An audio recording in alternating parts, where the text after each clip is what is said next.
Ladies and gentlemen, welcome to the Only Dia Show. Today's show, a review of Alex Garland's third film, Men.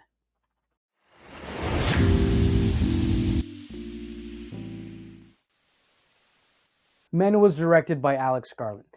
Alex Garland's previous films include Annihilation and Ex Machina.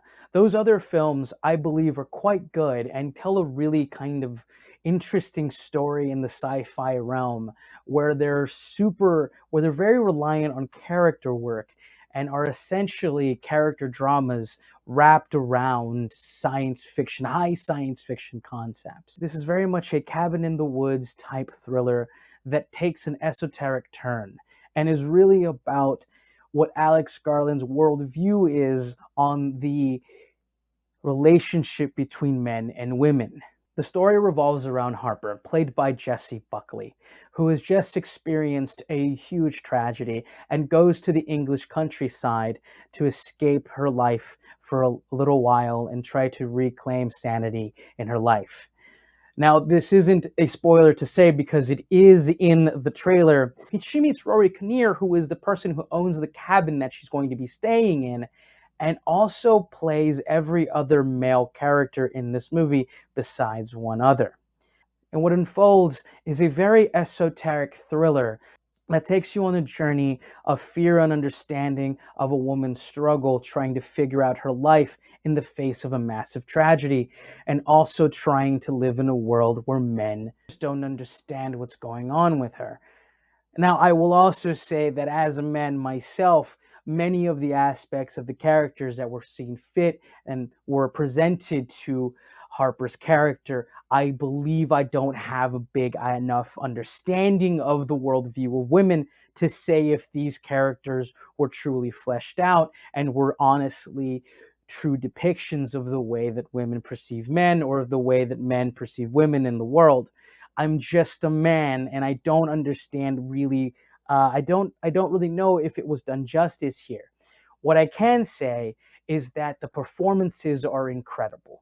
I think that Jessie Buckley really does have this really amazing command of tension with her performances, her performance that really carries throughout the whole thing and is really subtle and terrifying, and you really feel for her character. And also Rory Kinnear, who plays almost 15 other characters in this film, brings a level of acting that I think I haven't seen in a while. I have not seen Jessie Buckley in many things. I don't think I really have seen her in anything, but I have seen Rory Kinnear in comedic roles in other British television and movies. And here he just completely floored me. The performances in this movie are incredible. They just are. They're world class. And I think that they might be worth the price of admission alone. Now, what Alex Garland brings to the equation is this esoteric telling of a life story in kind of a microcosm of the woman experience in the male world.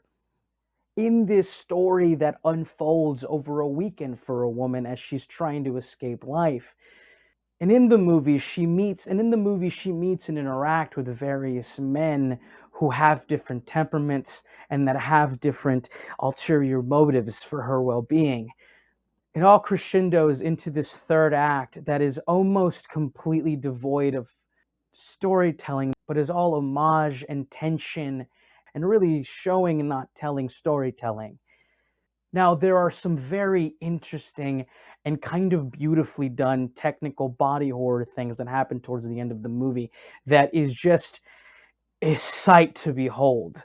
And to be honest, it is definitely something that I think a lot of people may not like, but it is incredible. And I have to give Alex Garland kudos for him wanting to just go for the wall, to just go for it. And I have to give A24 a nod for just wanting to go for it as well. I was honestly floored with the kinds of thing that I saw at the end of this film. But ultimately, I was left with feeling that this movie was a little flat, and it did fall flat for me. The performances again are incredible, and I think the first two acts of this movie are told quite well. The story does unfold when flashbacks occur to kind of tell you exactly the thing that happened to Harper to make her want to escape her life for a little while. But then the third act completely throws that away and turns into this esoteric non-story. The story falls apart and essentially isn't completed. Now, it turns into an allegory, not a story. And I understand that there are audiences out there who would appreciate something like that. But personally, I just don't. I want my narratives to kind of have a conclusion. Now, that doesn't mean they need to be tied up in a neat little bow, but I don't appreciate it when they are completely abandoned for shock and awe. And that's what I felt the ending of this movie was. Now, there is an interview with Alex Garland where he explains that the very last scene of the movie details that what happened in the movie happened, but at the same time, there is still no explanation for exactly how everything unfolded and why it did. And it just made me feel like he just abandoned the story so that he could have this extraordinary last 20 minutes of this film that is filled with some of the most incredible effects and body horror I have seen, but does nothing for the performances that were given throughout. There is legitimately some incredible scenes of tension and some really amazing music that goes along with that tension, and the performances do come together to give you a really kind of eerie, thrilling film for the first two acts. But ultimately, like I said, it does fall completely flat for me. It is a movie that kind of begs to be watched just for the sight of it and the prowess of it, aside from the story itself.